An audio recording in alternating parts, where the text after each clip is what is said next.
hitting all the right buttons. We're now set up. We got a very special guest. If you are familiar with this brand, JagaSilk, that tiny little kitty, if you've seen us around Light Cellar drinking these by the dozen, if you have had our matcha we serve at the Elixir Bar, I like to describe this as like the champagne of matchas. I know that's not an accurate description, but hey, it works. It works for me. It gives people an idea, the sense of the ballpark of the level, the quality that we're dealing with.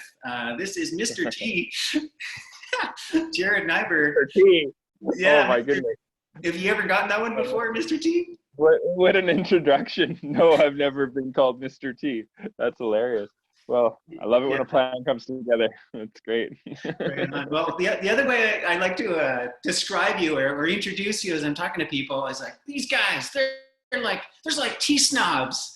And I mean that in the most affectionate of ways, the most endearing of terms. But, you know, it paints a picture, you know, and maybe just to say right off the bat, you know, one of the reasons I love this kombucha, this Jun so much is because you are using high quality tea. Most kombuchas, most Juns on the market, they're just getting any old black tea, any old green tea, just kind of throwing it in, and it's not about the tea. It's just an ingredient in creating kombucha, and there's a time and a place for that. You know, there's no right, there's no wrong, but what I love and appreciate, and you're one of the very, very, very few in the world that is using such high quality tea, brewing it just right, perfectly, in fact, I would say, and we're going to get into that in our conversation, is your approach to brewing tea. I'm absolutely fascinated by it. I'm a complete novice when it comes to it, but I honor it, I respect it, I admire it, and I want to learn more myself because we're talking about literally the world's most consumed herbal tea. This is, or herbal plant essentially, which is Camilla senensis. This is the plant that brings us black tea, green tea, white tea, and all those variations, as well as one of my favorite forms of it, which is matcha.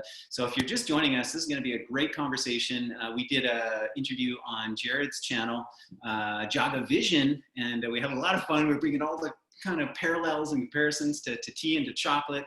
And yeah, we may do so again. Well, let's see where the conversation goes. And for anybody watching, you know, post any comments down below.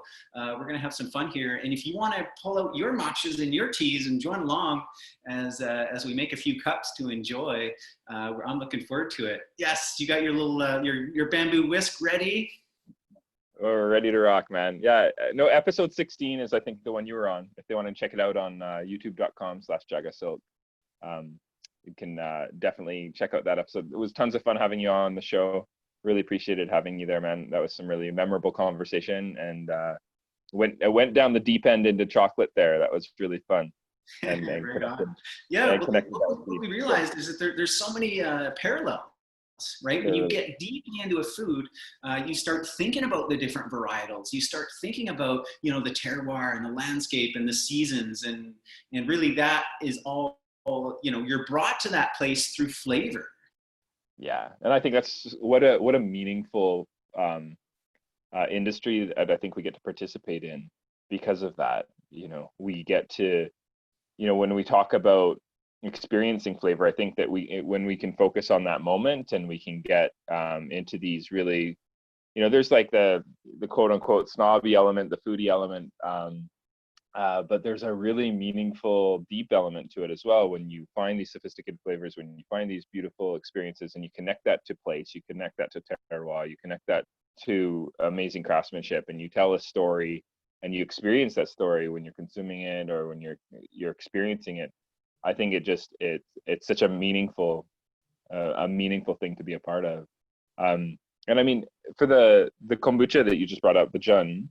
So Kombucha Jun, I'm going to say something that might be a little bit, you know, a little bit, what's the word here? People might not agree with me here, but Jun and Kombucha, why we put both titles on our bottles is because you would think that a kombucha would not have honey in it and that a Jun would only have green tea, but we wanted to sort of push the boundaries a little bit there. And we believe that the term Jun is more of a myth than it is a scientific reality.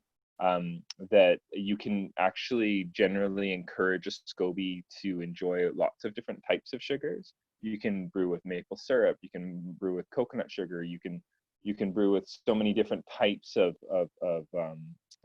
sugars for feeding that ferment. And same with the tea, we felt that even though we were brewing with honey, we didn't feel that we needed to be restricted by green tea, and we ended up experimenting with lots of different types of teas. And to bring a little bit more detail to what you were talking about when you first did this introduction here is yeah, a huge part of our Kombucha Jun program was definitely to say that exactly what you're saying, which is that, hey, why don't we use good tea? And I think a lot of people believe that when you put it into the ferment, you can't taste it anyway, right? And so there's this belief that you just roll with it. You just roll with bad tea, just throw in kind of old tea, just go through it kind of thing. But we were like, well, what if you could taste the tea? And so a big part of our process has been, yeah, use good tea, but a constant development of the process so that you can at the end taste the tea, because that's what's so fascinating for us. And it is our newest project, like Kombucha Jun. Before that, what we released was the loose teas. Before that was the tea lattes, and our first project is the matcha, and it's definitely our mainstay, our flagship. But the kombucha to me is so fascinating because it's so layered and it's so symbolic of a lot of the work that we've been doing. I'll give you an idea, to make a really good kombucha Jun that we found anyways for our process, everybody has their own process. We actually do a 1 to 2 week infusion of the tea in under refrigeration. And then we put it into the fermenter.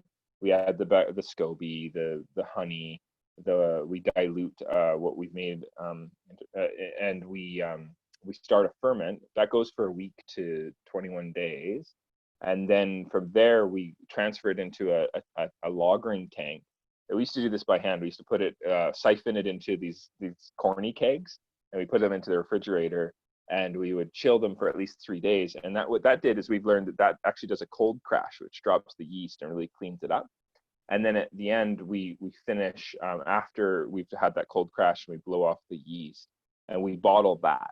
So it's like it's a labor of love. It's actually, one time before we got the big tanks, I analyzed it and I was like, oh my goodness, we're spending so much time on this. It's ridiculous. Yeah, but awesome.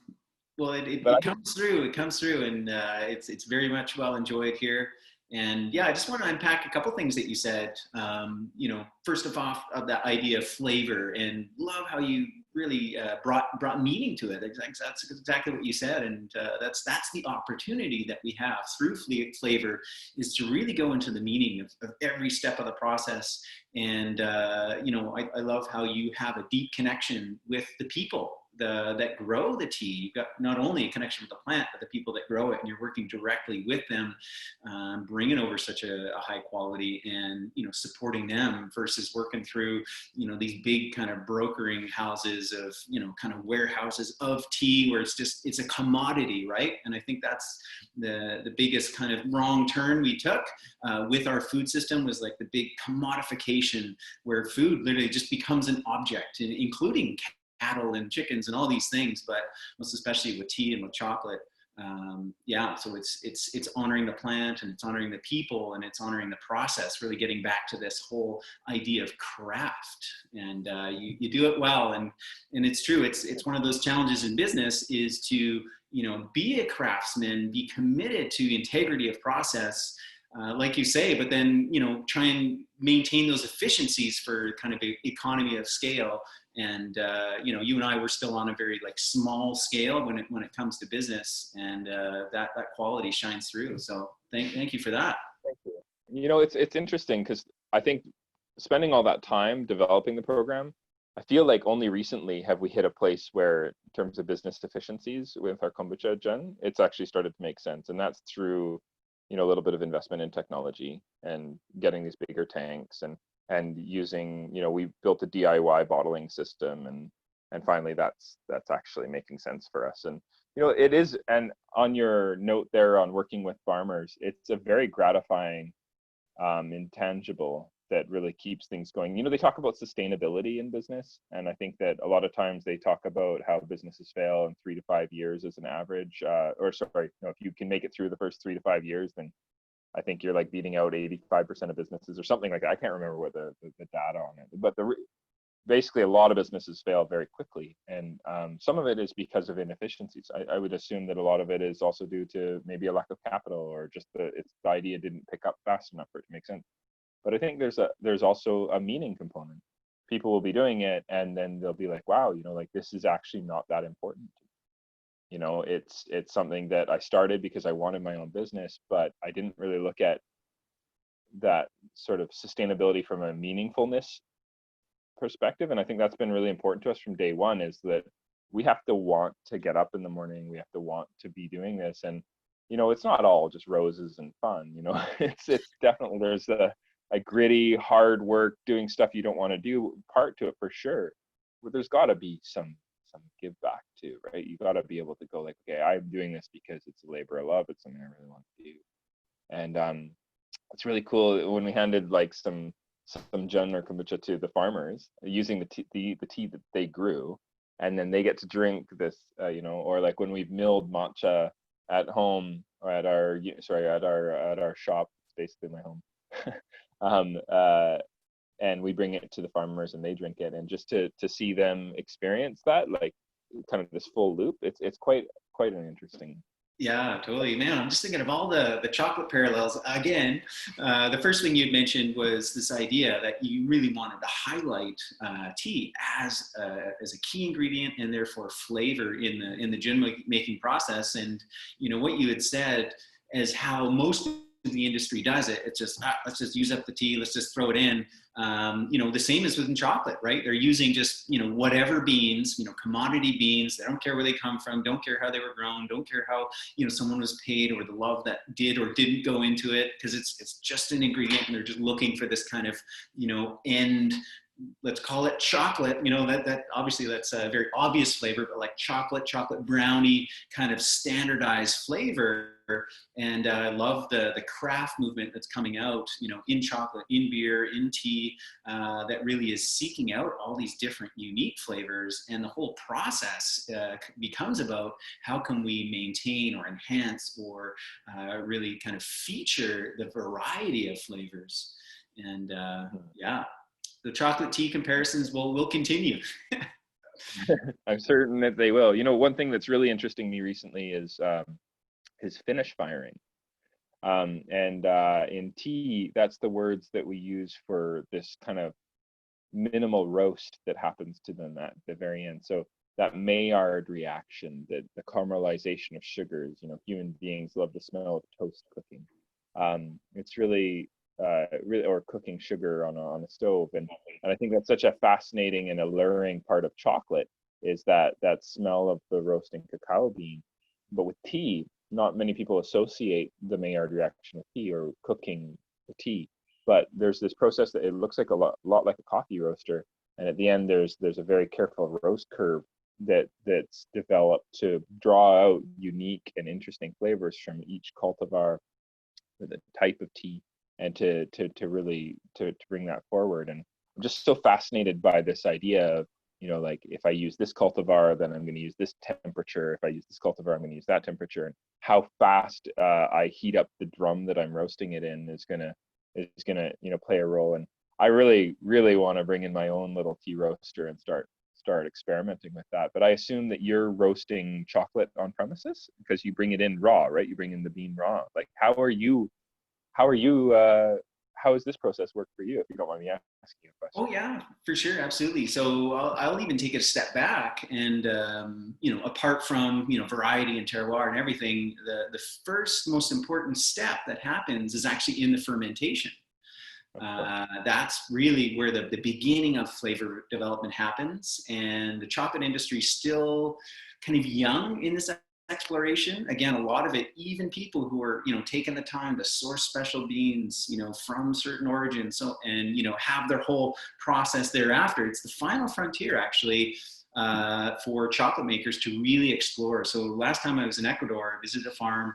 It was in Ecuador. They had 72 different varietals growing on the same farm. Unbelievable to do, you know, a tasting at that level, and to walk around too, and to see all the different varieties and what they were beginning to experiment with. And they're one of the first, and in fact, one of their top clients who was helping push the edge was a chocolate maker from Japan, because I think when you talk about tea, when you talk about having it dialed in, okay, certain cultivars get roasted, you know, at X temperature, there's such a fineness, there's such a nuance, you know, that's been developed out, you know, to the 10th degree, you know, within tea, of course, definitely within coffee as well. Chocolate is still, you know, it's still early, it's still young, and this idea of fermentation, you know, so how long do you ferment it? What can you ferment it with? I mean, that, you know, from a purist perspective, that might be considered a bit of a cheat, but hey, why not, right? So some people are adding in different tropical fruits to ferment with to see what kind of flavors come out that way. But even without that, aerobic and anaerobic ferments and things like this, like yeah, exactly, yeah, and fermenting in tanks and stuff too. Sorry, I'm cutting you off. Yeah, we're on a roll here, but no, it's all good. And well, that's it, right? Like you can do open air ferment, you can do, you know, closed ferment, like you say, anaerobic, aerobic. Generally, you know, in the kind of most, you know, simplistic of ways, it's literally just beans just dumped out onto, you know, the jungle floor, you know, banana leaves laid down. Next level might be just like a big cement pad where they have like piles, like rows of beans just sitting, fermenting. They get covered with banana leaves and burlap sacks or tarps. To go through that. Some people do them in boxes, and then it's turned once a day. So there's so much variation that, again, still yet to be explored to create those different flavors. But this company is beginning to develop these different techniques, and it's kind of a custom suit made to order to really dial in those different nuances. And then, yes, absolutely, after that point, it's drying, which actually also has its nuances. If you dry it too quick, you capture too much of the acetic acid. You end up with too sour of a bean. So you want to do a nice slow long dry to get at your exact moisture percentage, and it allows the volatilization off of a lot of that acetic acid, so you don't have something so sour. So it's not just like, oh, okay, dry, like quick dry. It's like, no, you want to do a nice kind of slow long dry, maybe over, you know, 10 days, 2 weeks, 3 weeks, depending on the environmental conditions. So ferment, dry, and then you can get into roasting or not roasting. And yeah, we've mostly been doing unroasted chocolate, but we have begun experimenting with the roasted chocolate. The bar that I'd sent you, that I'd brought back some from jungle cacao beans, I roasted those at home and just did a small batch. And then we got a few more varietals that are coming. And we're just getting into the roasting to be able to explore that spectrum of flavor, because it opens it up, you know, 1,000 times more. But so far, we've actually just been using unroasted cacao from a perspective of, you know, maintaining more of the nutrients and just working with the flavor profile that it offers and how you can, you know, manipulate it through, you know, just the grinding and the conching. And we've mostly also focused on inclusions as well. So including, of course, medicinal mushrooms. I see chocolate primarily as a wonderful treat, delicious experience, but it can be a delivery system for herbs and superfoods. So that's been our primary kind of, you know, mode with it. And now we're going to expand what we're doing on chocolate making. But let's come back to tea, because that's our focus. Yeah. No, this is, as you were speaking, again, I love having this dialogue because there's so many interesting parallels that come up, you know, like, and I learned this a lot from, we work with a lot of people in the coffee industry, as we're a wholesaler, and we provide our teas to amazing spaces like yourselves, but we also work with a lot of specialty coffee roasters. And one really interesting thing that came up in a dialogue, and I'll kind of work my way backward, is with Josh Hawken, the Specialty Coffee Association of Canada director. He was talking about roasting coffee and how you hit a particular temperature that is going to develop or diminish or your acetic acid, that acidity, that vinegar. And I would assume, talking to you just now, that that's what you're talking about with the speed of drying. But I imagine you would be able to interact with that and affect it during the roasting process as well. So it's so fascinating that there's an element of that that's drawn out or developed or diminished via the farm level processes. But so interesting too that during the roast there's also an opportunity to do that. And he said if you go too quickly through your roast curve, you miss the opportunity to develop that acidity, and you often end up with way too acidic coffee. And with tea, obviously, the opportunity to have really tannic tea or acidic tea often is assumed to connect most deeply to the raw product. But there is also an opportunity to develop that once you have the raw product to be less acidic. And it's interesting though, because that can also be a tool that a roaster can use to work with low quality product. So it's such an interesting thing is to try and back off from in the world of coffee, it would be dark roast. Dark roast kind of, somebody, I think, I don't eat meat, but somebody once compared it to steak sauce. They're like it just covers everything and you can't taste anything. And I thought that was an interesting idea. And I guess it's like putting a sauce on something where you can't actually taste the origin. You can't taste the work of the farmer anymore. So roast is both, it's a double-edged sword. There's an opportunity there to enhance and bring out really interesting, nuanced flavors, but there's also an issue there where you could use it to cover up flaws.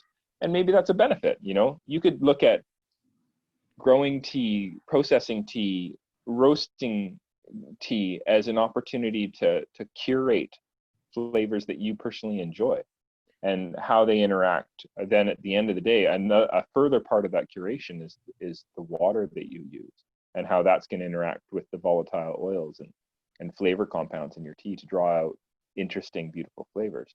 But it really does all start with the soil, doesn't it? Yeah. And the land and how careful they are with being stewards of that land so that it's going to be able to produce beautiful flavors year on year. And the amount of work that these careful farmers need to do to make sure that they're producing good tasting teas year on year. And also your conversation about just using raw chocolate. There's a tea called aracha, or like a moment in tea production, I should say, to be more accurate, where it's called raw tea, and it's before it's finish fired and before it's gone through a separation process. So most commonly enjoyed in Japan is not matcha, but sencha. So it's all from the same plant, Camellia sinensis, like you're saying. But definitely that is going to be which one is that? Is that a sencha 96 degrees? Yeah, it's my reserve tea. So we were there when he finish fired that tea. I wanted you to drink that because that was so special. We got to taste 3 or 4 different temperatures of the roast. So when it was finished, it takes about 10 minutes to complete the roast, but that one was finished at 96 degrees C. And bringing it over 100 is fine if it's the right cultivar, but with the wrong cultivar, it just ends up having way too toasty of a flavor and you can't really taste anything. But that one was such a good dynamic roast that I was super excited about it. It was using very, very good leaves. We can't actually wholesale that, it's too expensive. So we only retail it, but it's really good. Amazing. Well, I'm so looking forward to this. And so let's get into some tea tasting. But before we do, maybe let's just back up for everyone and kind of walk us through tea from field to cup in that regard, and mix in the matcha process. I mean, our last conversation, I had no idea, and obviously it makes sense. But that stage before matcha, the pre-milling, you had a certain name for that specific kind of tea. Yeah, tencha. So how do we get to tencha? That's an interesting. So I often, when I'm doing my seminars, I love people. I find it so helpful for people to understand the difference between 4 basic Japanese teas: bancha, sencha, gyokuro, and matcha. And really, if we even back up a little bit further, understanding what Camellia sinensis is and how we're working with it and manipulating it. You talked about like putting blankets on the beans during fermentation. If you harvest Camellia sinensis leaves and you do a process called kill green, which is when you're heating the leaves during production to kill the propyl oxidase enzyme, so PPO enzyme, that's going to stop the leaves from browning. When you cut an apple and it browns? Yeah. Right? Yeah. With Camellia sinensis, you're essentially harnessing that power to produce an incredible variety of flavor, like epic amount of flavor. So your green teas, and the difference between them and say white teas. White teas, you're just harvesting the bud and a little bit of leaf, and you're letting it wither almost in place until it loses about 20% of its moisture. And then you're going to do this thin. You're going to dry them. You're going to hit them with heat so that you kill the PPO enzyme. If you want to make a yellow tea, you would put a blanket over top of the leaves while they're drying. So you bring out this kind of semi-fermentation. There's no introduction of a culture like sourdough or anything like that. So it's not a true fermentation, but it's happening. And then if you want to make yourself an oolong, you actually let the leaves lose moisture via this withering process until 20%, all the way to 80%. So there's this huge window of flavor opportunity for the world of oolongs. It's just absolutely fascinating. Oftentimes you call them fresh or green oolongs when they're closer to 20%, or dark or black oolongs when they're closer to 80%. And then once you pass that 80% threshold, nobody's really measuring this. So there's a lot of gray area here. Don't think this is a black and white thing. You get into the world of crimson teas, or what we call black teas in North America. In Japan, Taiwan, China, they call what we call black teas, they call them crimson teas. So anything that I've sent you that says crimson tea, that's essentially what it is. And there's a lot of hate on for crimson teas, especially in the health community, because there's not a huge presence of L-theanine. L-theanine is what causes you to it levels off the effects of the caffeine on your system. So you're less prone to get addicted to, say, a green tea because there's a lot more L-theanine in it. Anyway, I'm digressing. No, if you get into, I definitely, we'll come back to that. I want to get into L-theanine. It's the bomb for sure. It's very interesting. Yeah. So dark teas, or true black teas, are a fermented tea. So a very famous one would be from the southern Nanuo Mountain in Yunnan province. They make pu'er cakes, or what we call pu'er. But pu'er is a geographic denotation. So just like with sparkling wine, there is champagne. And champagne is a sparkling wine, but it has to be from Champagne, France to be technically champagne. To be called pu'er, it needs to be from a technically correct geographic area. Otherwise, it's dark tea or true black tea, if that makes sense. And to make a green tea, you actually want to pause this process from happening entirely. So I know I said that at the beginning of this whole narrative, but again, coming back to a full circle, is hit it with heat to stop that PPO enzyme from developing. And if you do that within 23 hours of harvest, you're in the world of green teas. So these are vast overarching genres. There's hundreds of thousands of different types of teas within each of those genres. And some are more developed than others. Green teas, lots of green teas out there. Japan, most of the time, to stop that PPO enzyme from developing, they hit it with steam.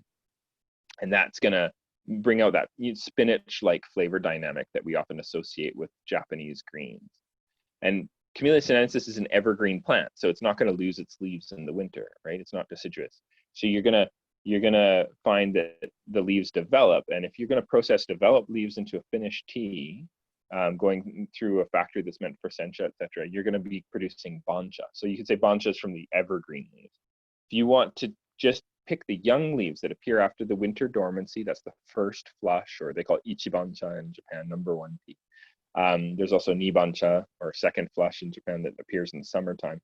The length of time that it takes to produce those first flush leaves is quite long, so you get a greater focus of flavors, and you get they're really well sought after. That's going to processed into a finished loose tea is going to be sencha. If you put shade over top, it further extends that long growing period. It's like your high elevation chocolate to your non-irrigated olive oils, etc. When the plant has a little bit of harder time growing, it's going to focus more flavor and medicinal integrity into the harvest. And you're by shade growing, you're accomplishing this, and you're going to be able to work with just the best leaves you can find and produce something called gyokuro. There's a little bit more to it than that, but that's kind of like a rough beginning of the process. And if you were saying like, hey, I want to make matcha, then you would actually take your harvest on the harvest day to a completely different factory. So one factory produces all these other teas. And then if you want to make matcha, you take it to a tencha factory. And so I've decided I want to make tencha. Okay, so I bring it to this tencha factory. Tencha factory, instead of rolling them into needles, they're actually going to dry them flat. They're going to push the leaves through a system that throws it up into these big chambers and separates the leaves because they're wet, right, when you harvest them. So they're going to separate them through this light drying process. Then they're going to dry it a little bit more brittle, and they're going to actually devein and de-stem these leaves. And these leaves have all gone through a similar system as Gyokudo in that they're shade grown, so they're like really deep green and beautiful, vibrant color. And then you're gonna take those leaves and you're going to they're called ara tencha at this point, and you got to process them into shiage tencha, and that's going to be like the finished tencha. So it looks like little pieces. If you've ever had nori that you sprinkle onto like okonomiyaki or something like that, aonori they call it. It looks kind of like that. They're like little flakes, and then that's what we import, is this just before milling tencha from the farmers that we work with. And then we have at JagaSilk something that you don't normally see outside of a factory. And as far as I know, we're the only ones at the tea bar level in the world that has it. And we actually have a mill that can mill the tea to less than 10 microns, which is crazy, right? We were talking about that on the show. And it took us a long time. We were trying to get a cheaper mill. We were like, it's too expensive. I want to find something that can do the trick. And I couldn't find anything. And so I tried so hard. And we ended up going with a machine that from a company that's been developing tea equipment in Japan for over 6 decades.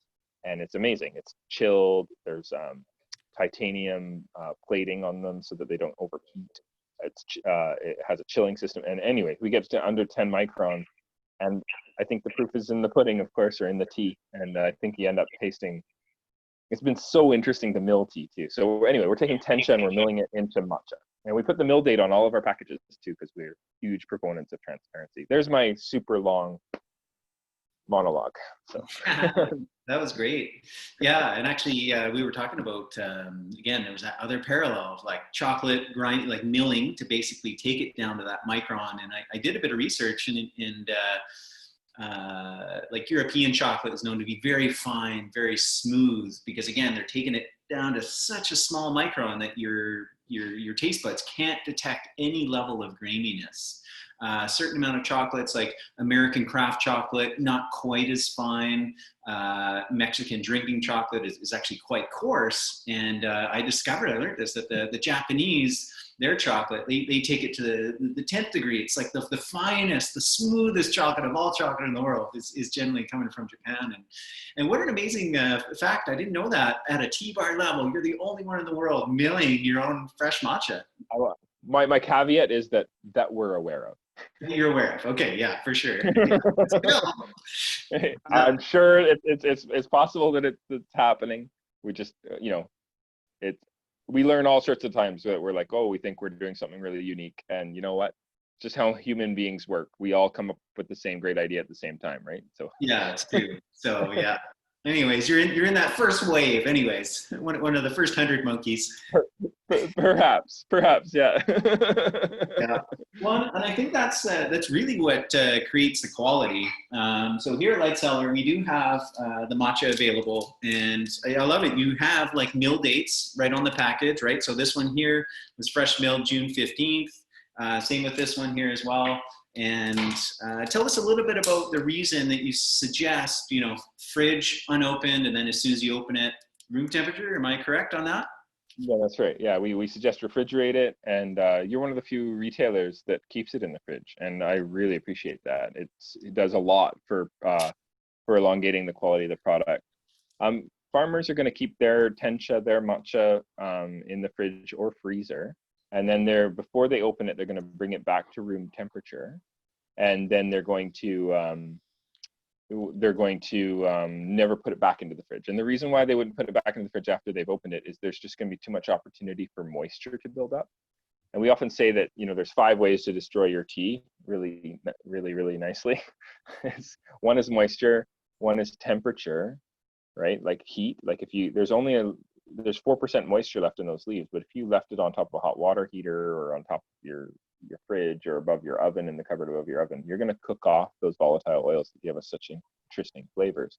Light photooxidation is a thing. Like it's like 12 to 24 hours in a clear package, and it's very visual, and you can really taste it.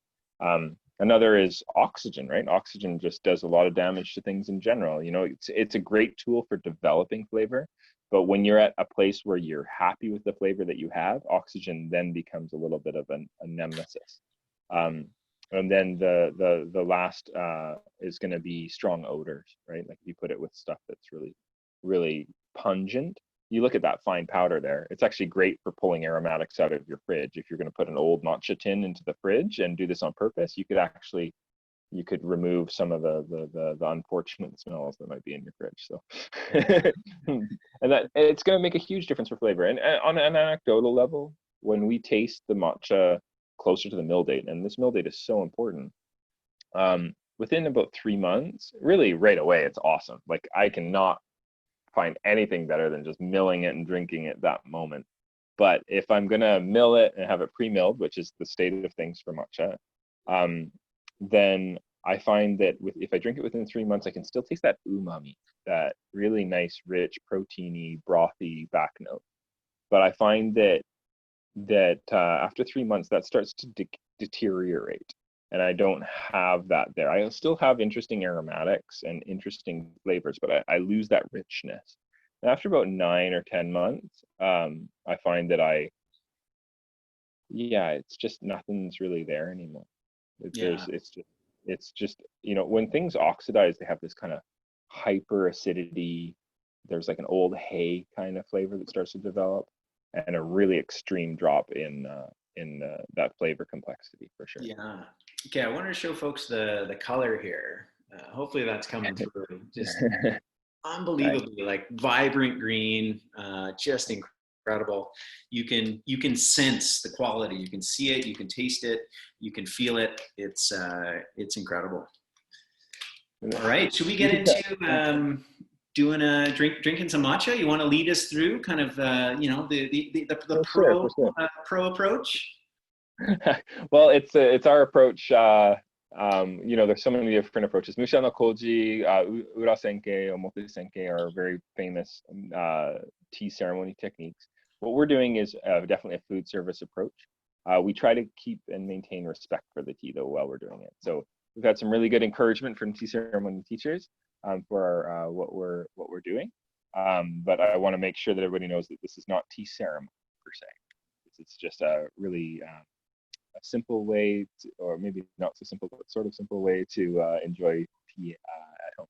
One of the things that we really encourage is the use of a scale. So a 0.1 gram scale is what we recommend. If you don't have a 0.1 gram scale, you can use a measuring spoon. Leveled off is going to give you the 2 grams that we recommend, but it's going to be hit or miss depending on the weather, depending on, you know, you'd think that all measuring spoons would be equal. They're not. And how you pack the spoon, etc., is going to change flavor as well. So if you really want to get a good accurate dose, use a scale. You would put your bowl. I don't know if do you have a scale there. Are we going to do the measuring spoon system with the? Yeah, for me, yeah. I do have a scale. I didn't bring it with me here, and yeah. So for those of you, if you're following along at home, bust out your scale if you got it. If not, follow along with the measuring spoon method here that I'll be employing as well. Awesome. And I use both. I use the scale as a confirmation, and I use the spoon for its efficiency. So I'm going to do a leveled off teaspoon. I'm going to put it through the sieve into a preheated bowl. So I'm kind of working out of step here. Okay, let's start from the beginning. Step one, mise en place, Malcolm. So we want to have all our ducks in a row. So we need to have our chasen. So the bamboo whisk, this is going to give us beautiful aeration. It's going to give us really beautiful texture. Kubo, the fellow that we get our whisk from, he doesn't spray with anti-molding agents, herbicides, or pesticides. That's disturbingly hard to find. He also, there's an oxygen absorption package in the cylinder that came with your chasen, that's probably a sign that it hasn't been constructed properly, because there should be no need for that if it's been dried properly. Then from there, you want to make sure you have a bowl. So a chawan or a matcha jawan. This looks tiny in my big hands, but the bowl is about 16 ounces. That's what you want to be whisking in, is a matcha bowl. You can get away with like a cereal bowl or just about anything. But if you have a bowl that has high sides so that you can whisk vigorously without spilling, that's going to be super helpful. If you want a technically correct bowl, there's also, I don't know if you can see okay, but there's a divot in the bottom. And that forms a little puddle when you're done drinking called a chadamari. It's not really important for flavor, but it's more for aesthetics. And then you want to have a stand for your whisk. You want to have a sieve, and I think you're good to rock. Yeah. Okay. Well, I have to admit, I'm going into this a bit deficient. I do have my bamboo whisk, but I left it at home. Oh no. Okay. All right. Well, Yeah. there is another way you can do this. Do you have a jar? A jar. Yeah. Yeah. Okay. Do you have a lid for said jar? No, but I can go grab one. Okay. Because if we have some cold water, some Yeah. hot water, a jar with a lid, and we have a sieve, why don't we do what we call office matcha or camping matcha together? All right. Awesome. Does that make sense? Okay. This is Yeah. Perfect. So this will allow everyone at home to follow along if you're equipment deficient like me in this moment. there you go. Awesome. All right. And then I'll go quickly grab my matcha. I don't have it right here with me. It'll be 2 seconds. Okay. Yeah, for sure. All right. So while Jared and I are getting set up, if you're watching from home, grab what you need. So you're going to be a bowl, or I just have a nice kind of wide mug. So a couple of mason jars, lids. You're going to have some hot water, some cold water. So I know this all seems very complicated, but I figured, hey, this will be fun. Let's do it right as best we can with the equipment that we got. Just to experience it, just to go through it once. Not, again, as he's clarifying, it's not ceremonial per se, but there's definitely there's a ritual to this. There's a lot of intention, a lot of meaning, which Jared brings to everything he does, and I'm looking forward to it. I have visited his little cafe. So he's based in Victoria, downtown Victoria. They do have a little tea house there. It's a gorgeous little spot, just kind of tucked away right downtown. And you can go there for a matcha. They have been closed during the pandemic, and they are considering opening back up very soon. So you should be able to go and get a tea from them and a matcha. Have it done, properly, professionally, all prepared. Yeah. So I just been chatting away here while you were getting set up, and I'll leave you to kind of entertain while I go grab a lid and some cold water. And okay.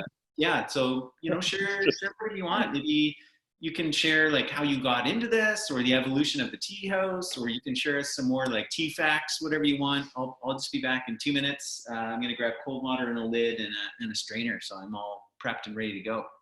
Sounds good. All right. See you in a little bit. Okay. Yeah. To everybody's watching, JagaSilk. I guess a little bit of our story is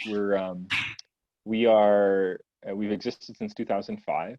Started by my wife and I out of our house, and then we opened up our little tea bar here in Victoria, BC in 2009. We've been operating mostly as a wholesaler of matcha to different spaces, including the Light Cellar. Light Cellar is one of our older clients. We also do these tea lattes, these masala chais and lemon fogs, etc., that are inspired by matcha, so they feature micro-milled teas. Those have been really interesting for us.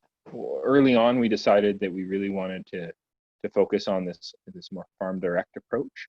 So we're constantly trying to grow our relationships with producers.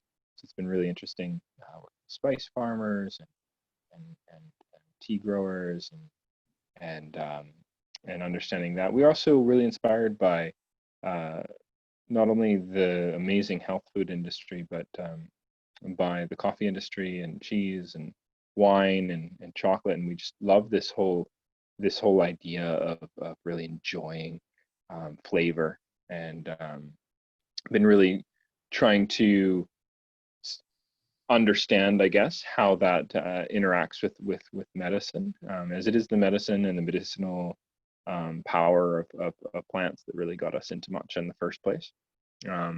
My wife actually was the one who suggested we just do matcha, but it was her interest that really led to this.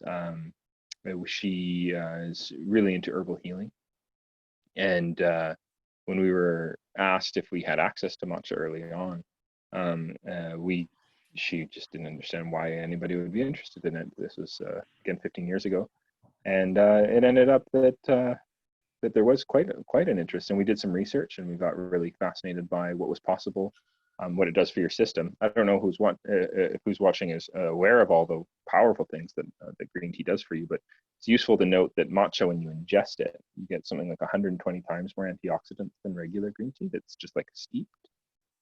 You also, the L-theanine that's in your green tea is going to help to interact with the caffeine, so that you get the tranquilizer that is the L-theanine, and you get the stimulant that is the caffeine, sort of leveling out, and you get this really nice, relaxed feeling. And there's a reason why Zen Buddhist monks drink matcha before meditation. If they were drinking coffee to stay awake, they would be all like jittered out. But with matcha, you get this really nice, gentle, long focus. So that's been really, really, really, really fascinating for us too.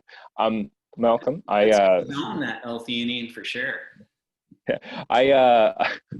We're going to kind of trade here. I forgot two things. I need to go, and I didn't want to leave while you were gone, so I'm just going to quickly go grab them, okay? I was just talking to everybody about how JagaSilk started, and I was talking a little bit about the health benefits of green tea. Be right back. Yeah, totally. Okay, cool. So that L-theanine, that's an awesome one. So like you said, really, he described it as a tranquilizer, actually. For me, I like to describe it that it puts you in the zone. I love using that Zen monk analogy, where it kind of grounds the caffeine. So you do have an alertness, you do have a stimulation, but it's in a much like calm, grounded, focused, super dialed in kind of way. And it helps produce theta brainwave states. So, when we meditate, when we get into a certain like rhythm with our brain and our focus and thought waves, green tea, the L-theanine, helps produce that as well. Another interesting compound is the Theophylline, which is a respiratory stimulant. So it helps open up the lungs. I know for me, just like drinking a matcha, it's like, and there's been extracts of this theophylline that have been used as respiratory stimulants and exploration around things like asthma to be able to open up the bronchioles and open up those pathways. So a lot going on with Camellia sinensis. Literally, it is. We don't think of it as a herb, per se, like in the sense of herbalism, because it's so ubiquitous, it's so everyday, but it's one of the most powerful, and it's definitely the most consumed herb in the world.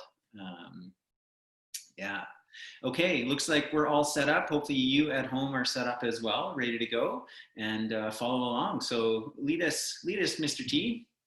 Mr. T. Oh my goodness gracious. Okay, so this is kind of my setup here. So I have my bowl on a scale with the sieve on it. I'm going to weigh out 2 grams. I like to give myself 0.1 gram of air, so 1.9 to 2.1 grams. I preheated my bowl. For you, Malcolm, what you're going to do is you're going to put a little bit of cold water in the bottom of your jar there. Okay. And then you're going to put the sieve on top of the jar, and you're going to push 2 grams of matcha through the sieve into the cold water that's in the jar. All right. And 2 grams, that you said that was like a rounded teaspoon or a flattened teaspoon, I should say. Flattened teaspoon, yeah. That does a lot. Like I find that I'm a big guy. 3 to 4 grams a day is what I generally have. Most people, 1 to 2 grams a day is fine.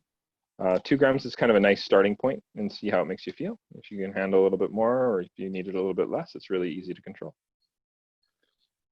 So yeah, push it through. I like to use the edge of the spoon like you're doing there. Perfect. All right. And then when you're done pushing it through, you're just going to put the lid onto the jar. Oh. And you're going. Jar. I put it in my bowl already. So here I'll. Oh, okay. You want to? So let's start again. Let's put some cold water in the bottom of the jar. Okay. And then we're gonna push through 2 grams of matcha into the cold water in the jar. Sorry, I wasn't more specific there. Yeah. And then we're gonna lid that jar, and then we're gonna shake it. Okay.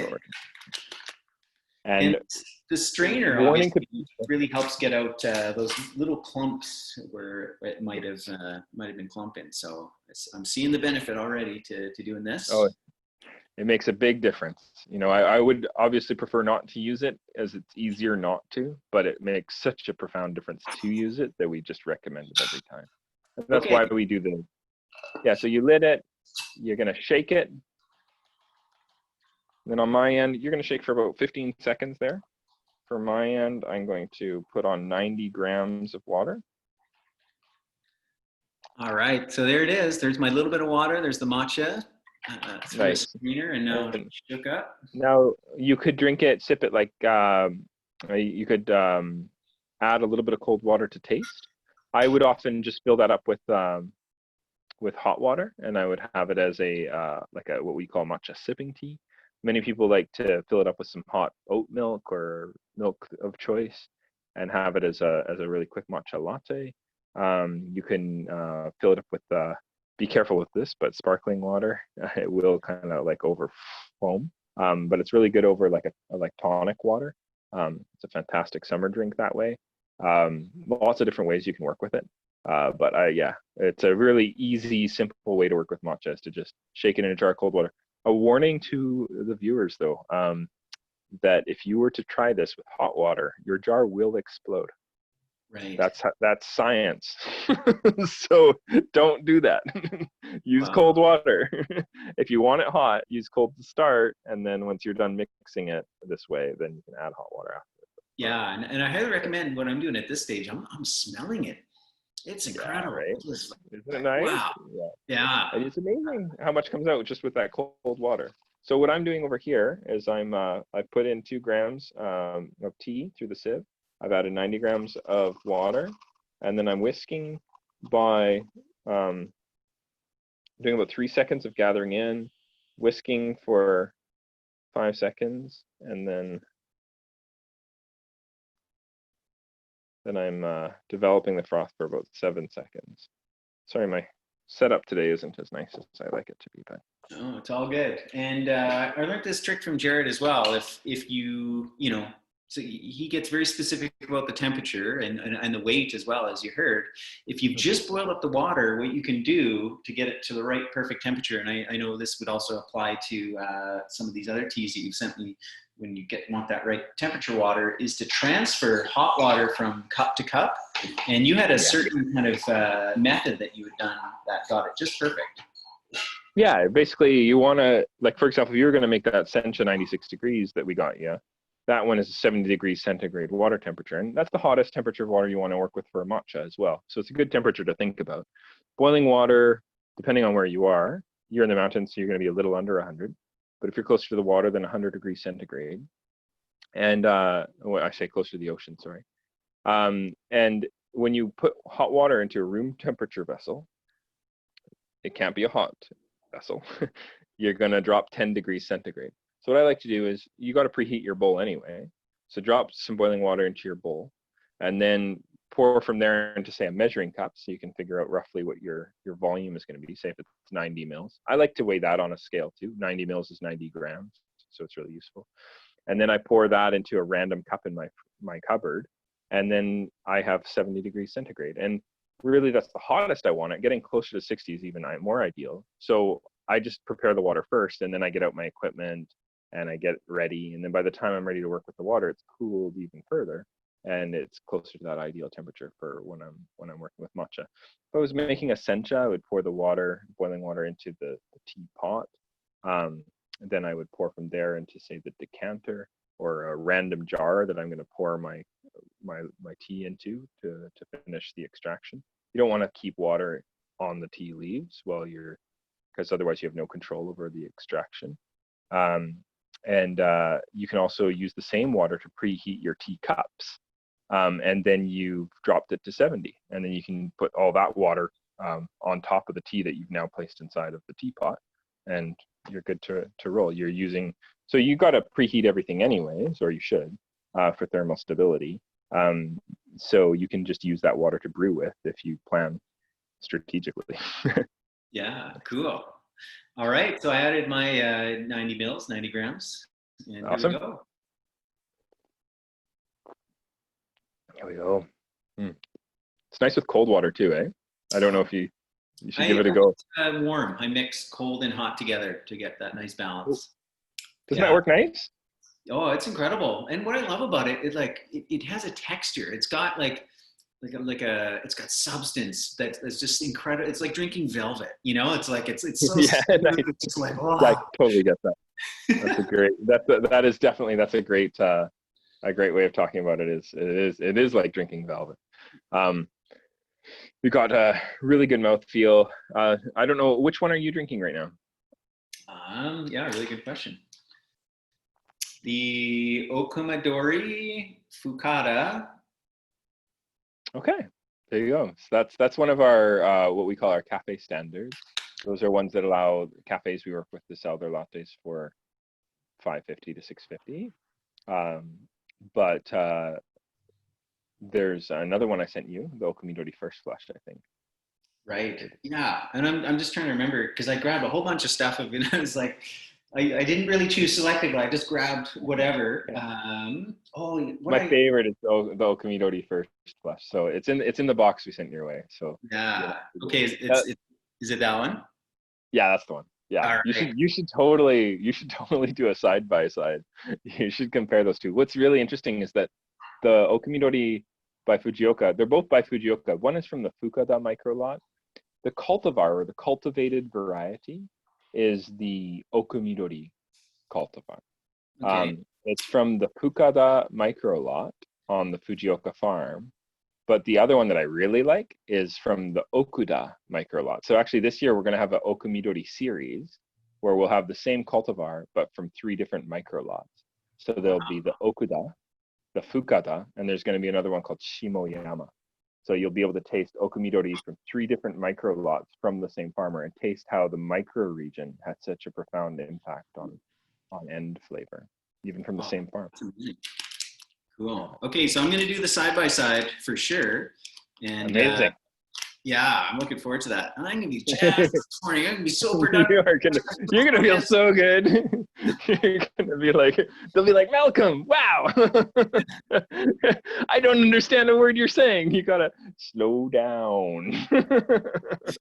Yeah. So while I'm getting this prepared, why don't you share with us, you've got these incredible kind of instant teas. So this one here, we got London Fog. You have chai, one that is green tea based, one that's rooibos based, one that is or black or crimson based. Tell us a little bit about those. Yeah, I touched on them a little bit when you were going and grabbing your equipment, but they're inspired by our matcha. So they feature micromilled teas. The London Fog is actually, we get organic vanilla bean and we actually slice open the pods, scrape them out, make a vanilla bean sugar that we then blend with the micromilled crimson tea or black tea, and then we use a wild crafted oil of bergamot from the Italian Alps. We put it all together, and it basically lets you have a stir in London Fog. For the chais, what we've done is we've used a coconut sugar, a micromilled, say for like the classic chai, a micromilled crimson tea. We tried to keep the masala. Masala means spice blend. So masala chai is spiced tea. If you just said I want a chai when you're in India, chai literally means tea. So you just get a regular tea. But like a masala chai is a spiced tea. So we call it classic masala chai. Anyway, so ours has a very simple masala of cardamom, cinnamon, and ginger. And with that coconut sugar and the crimson tea, we've gone for optimum flavor balance in our opinion. All of the spices in all of the blends are farm direct as well. So they're from Sri Lanka. The coconut sugars from Indonesia, not farm direct, but through a good source. And then the tea is from Yunnan. The Rivos Chai, we switch up the masala for each one. So you have nutmeg, cinnamon, black pepper, and cloves mixed with micromilled Rivos and coconut sugar for the Rivos Chai. And that's a really nice evening chai because you can just really chill with it. And then the one that inspired it all is the Matcha Chai, the green tea chai. And that's matcha with just cinnamon and black pepper. Very simple masala and the coconut sugar.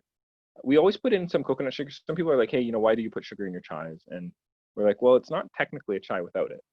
So what we're going to do is we're just going to use a very good sugar, a coconut sugar, which is going to be less hard on your pancreas. You're going to not digest it as fast as you would say a white sugar, which is my father used to call white death growing up. And so we just keep it to something that we feel is going to do a little bit better for you, and work with that. So, yeah. Anyway, you have the Cool. the other one there. All ready to go.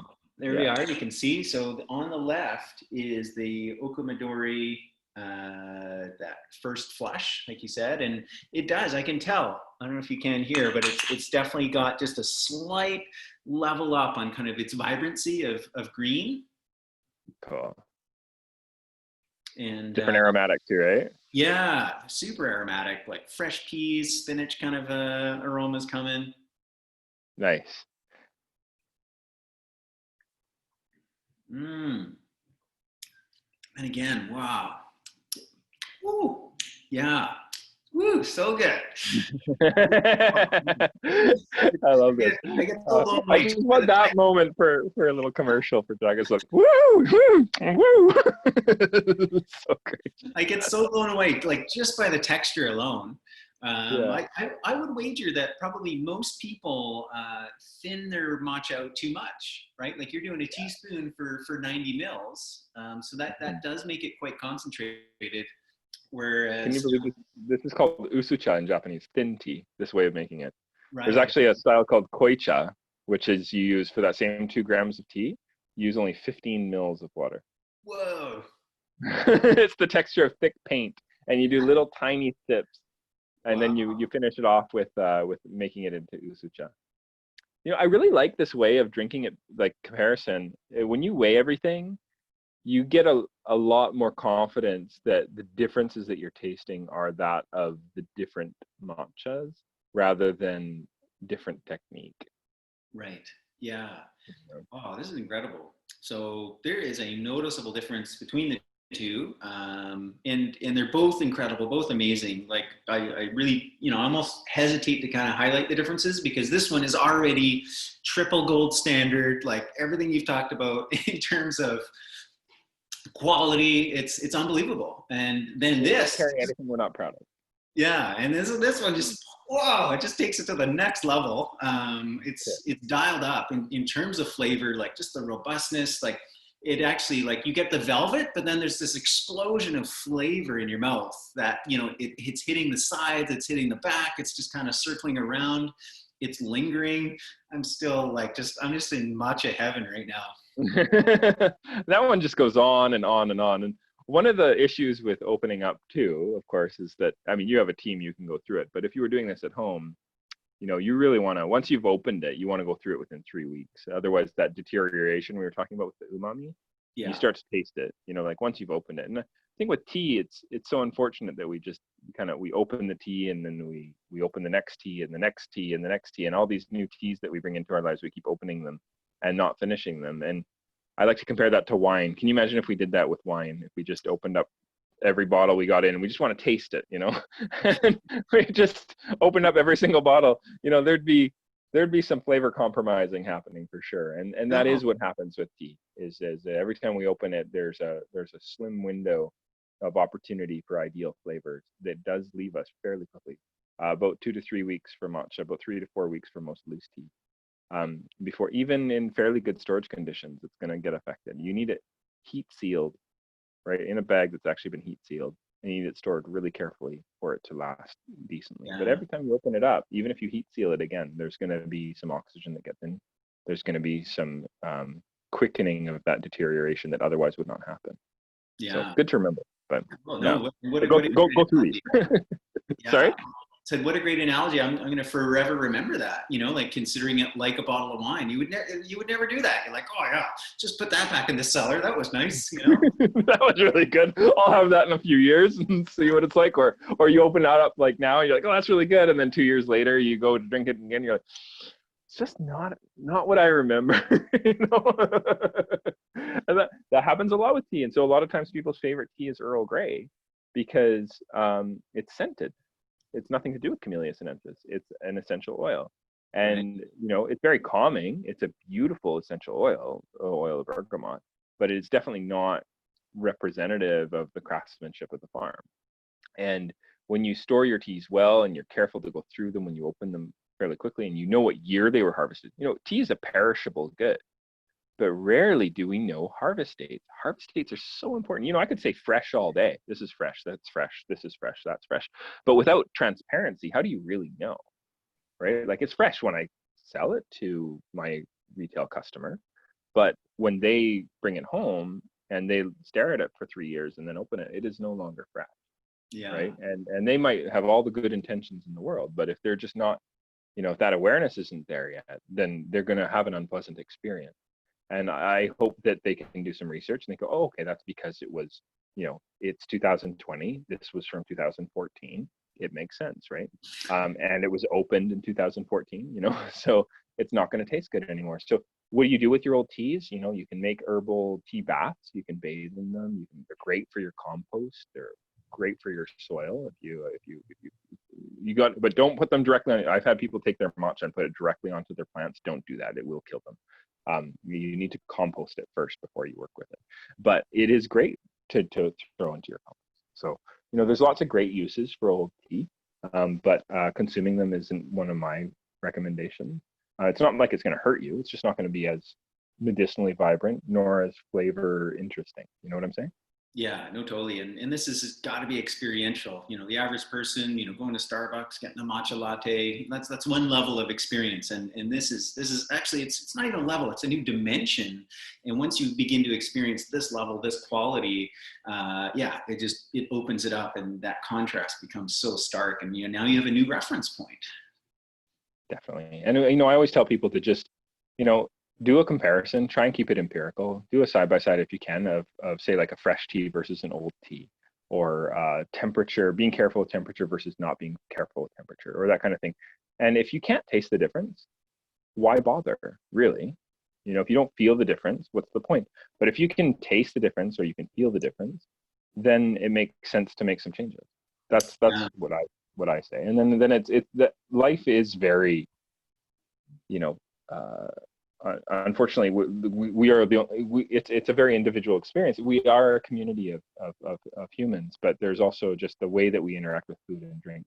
It's something that we're experiencing personally. So, we need to make these changes that really make sense for us.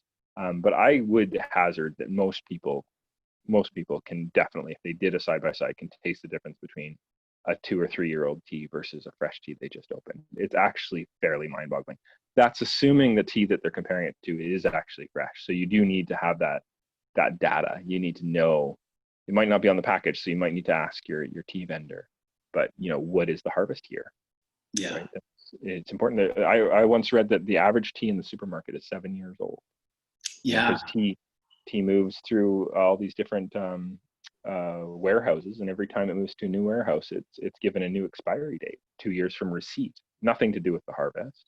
right. Harvest date, production dates. I put so much more faith in production dates than I do in expiry date. Yeah, no, good. Really, really good point. And thanks for, establishing a quality bar. And so we carry a number of the JagaSilk items, products. We've covered a lot. So we've got various different types and grades of matcha. You can get them in the nice, beautiful tins. We also have the refills, which is just the packets, the inserts, the Kombucha Jun, and we're loving the big beer bombers that you've gone to, that larger size. And then we have the kind of the instant tea blends, the London Fogs, and all the chai masalas as well. So before, maybe to wrap it up, let people know how they can find you, reach you, the Light Cellar. Obviously, they can go into the Light Cellar and grab our products there. They can also check us out on jagasilk.com. Knowledge videos, I highly encourage you to check out. Go to youtube.com/JagaSilk. There's a lot of archived footage in there. All the episodes of JagaVision are there, where we've had some really in-depth kind of podcast style episodes. They're quite long. You can throw them on and listen to them while you're cooking or something. There's also some tutorials in there that mixed in that might be a little bit easier viewing. And you can definitely come visit us in Victoria. We don't have bar service right now. We do hope to on Fridays in the near future. We'll see what happens. But for now, if you knock on the door and you want to pick something up, we can totally hook you up. Also, you read about us or use our you can grab some some matcha from the light cellar and grab Malcolm's book, and that lovely cover there actually has our matcha on it, which is pretty exciting. And Yeah, we can sure. experiment with making an elixir with our matcha, which is always loads of fun. That was exciting to learn last time on Yeah. JagaVision. So, yeah, Cool, right thank you on. for having me. One last question here for you. This is like question of the day. MATCHA versus MACCHA. What's the deal? What's the difference? Is it just Well, simply tomato, or what's going on here? MATCHA is an archaic spelling. Kind of, I like to compare it to Peking in Beijing. You know, like there's still some literature that refers to Beijing as Peking in China, but they updated their pinyin quite a long time ago, and it is no longer Peking. In Japan, they updated their way that the language is transliterated into the alphabet quite a long time ago. But there's a lot of old books that use this Hepburn system. Some people argue that the TCHA is the English spelling, but there's no dictionary that has it in it. It's not a real thing. So my wife, she's Japanese. She's the other owner of JagaSilk. When we started, asked her how to spell matcha, and she just MACCHA. It was as natural as whatever, like as breathing. And then after the fact, we realized that there was an MATCHA thing happening. And I actually called the Ministry of Industry and Commerce in Japan because I wanted an official opinion from a government agency. And they said MACCHA is correct, MATCHA is incorrect. And they don't recognize that as a spelling. So the Japanese government does not recognize MATCHA. They randomly do recognize MATTYA, pronounced exactly the same way. Wow. But the colloquial common spelling of matcha is MACCHA. So Yeah. So we go with the Japanese. It's a Japanese word, so we go with the Japanese spelling. Yeah, there it is, matcha. It's official. But it is the same thing. Yeah, for sure. Yeah. All right. Well, it's been an absolute pleasure and honor having you on the show. Really, really enjoy our conversations. I look forward to more. And for anybody watching, please share this. Wow, this is so enlightening. If you are a T-file, a Theophyle, just like we are here, we're having a great time. And share this with your friends. And definitely connect with Jared. He's on Instagram. He's on Facebook. He's got his YouTube channel, all JagaSilk. Find those guys and have yourself an amazing tea experience. So thanks again, Jared. Yeah, right on. Glad to work with you, Malcolm. Appreciate you. Yeah, right on. Okay.